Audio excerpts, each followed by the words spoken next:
What's up mga sadik, Tom TV is in the house again. At kung naghahanap ka ng camping site na may swimming pool, running water, malawak at talaga namang napakaganda ng paligid mga sadik. Tignan nyo naman kung gaano kaganda.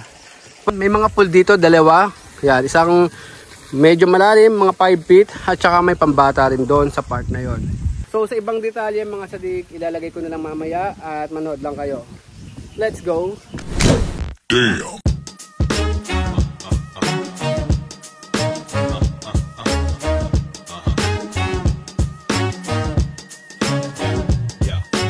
Take space, take time, take a trip in your mind. Nakalagay yung camping namin, camping site. Dito kasi mas okay, mas patag tsaka malilim kung pupunta kayo dito. Dito sa part na to. So punta na tayo sa kabila para makaligo na tayo sa kanilang running water. Pwede kayo mag-rent na ito. Ayan. Tapos tamang mga isda lang muna kayo dyan. Hey.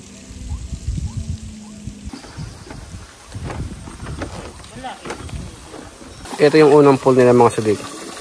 Parang ano siya, infinity style. Malawak tsaka malinis yung tubig. Yun nga lang, napakalamig talaga mga sadik. So ito naman yung pangalawang pool mga sadik. Pang bata, mababaw lang to. So maganda rin yung view dito. Bilog, pakin bilog. 3 to 4 feet. Tatakaharap kayo dyan sa lawa nila. Hamak din. Tapos may mga cottage din dito. Ito yung mga ano, day tour 500. Kubo rent. Day tour 500, overnight 600. Ganyang kubo. Mura lang yung mga cottage mga sadik. May table din na malaki.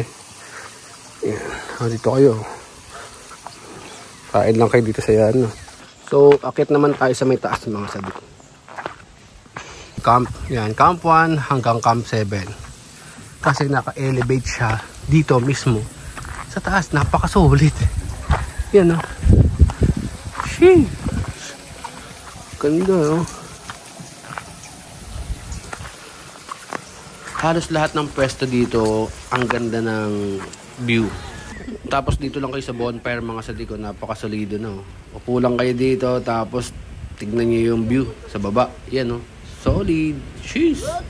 Kailangan natin makaabot doon bago pumalakpak yung kamay.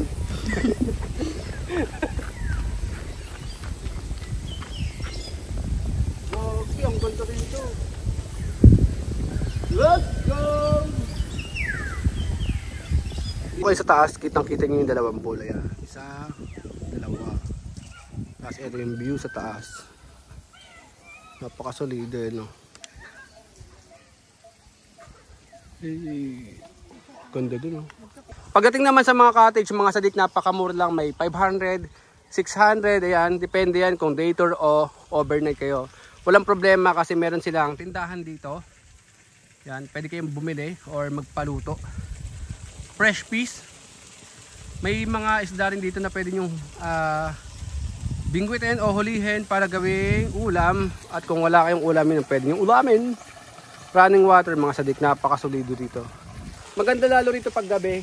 Hindi ko lang na video kagabi kasi late na rin kaming nagpunta rito. Pero napakasolid ng gabi, tsaka napakalamig, promise. Napakaaliwalas ng lugar na to. Ang ganda rito. Ang ganda ng landscape nila mga sadik. Tignan nyo naman kung gaano kasolido.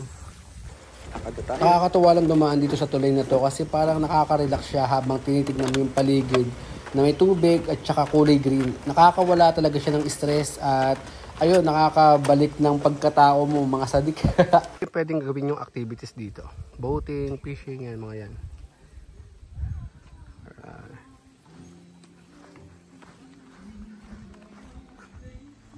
Babalik ka rin, sabi niya. Maraming salamat po.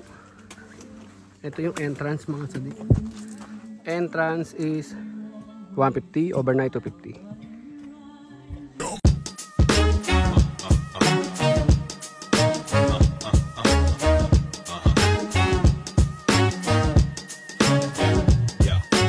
Take space, take time, take a trip in your mind. Damn.